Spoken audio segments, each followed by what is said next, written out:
One of the most prominent landmarks on Fraser Island is the old Maheno, which ran aground there in the mid-30s. And we've been watching her sink into the sand for about the last 15 years or so. Here's what we found out about her in 1985. The Maheno was one of those fortunate vessels which has enjoyed fame rather than notoriety right through her long life. She was built in Dumbarton, Scotland in 1905, 5,277 tonnes, and was one of the very first ships ever built with steam turbine power, initially with triple screws, but later in her life she was converted to twin screws to conserve some of the energy and of course make her a little cheaper to operate. Now, she plied the Tasman Sea and also the Melbourne to Sydney route early in her career and was responsible for a trans-Tasman speed record which stood for 25 years. She was very, very fast.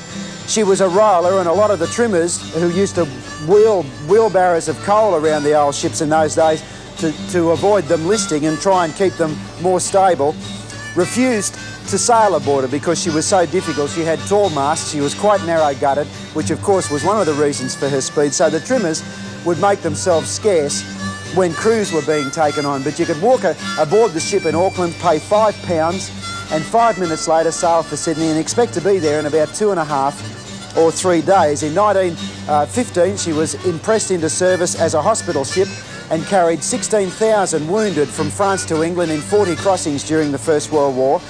She finished her years in around about 1933 or 34 when she was sold for scrap to Japan, and during a tow in July 1935, she encountered a hurricane along with her tow ship off Fraser Island here. By the way, she was being towed by the anchor chain, which finally gave up the strain after about 2 days of heavy blow, and she fetched ashore here on Fraser Island.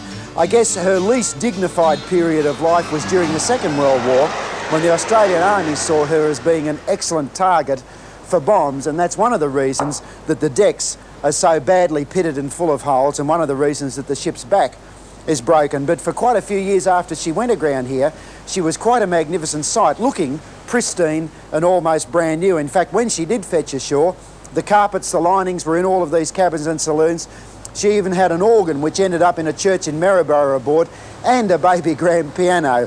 In fact, one of the customs officers who came aboard to guard her during the attempts to refloat her said that you could fish anywhere around the Bait at high tide and catch whatever fish you wanted. You could swim down in the engine room free of problems with sharks. Now, the Maheno is sinking into the sands.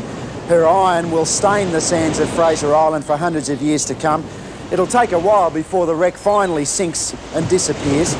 And she's still here as a mute testimony to the power, not only of the ocean and the weather, but to the sands of Fraser Island.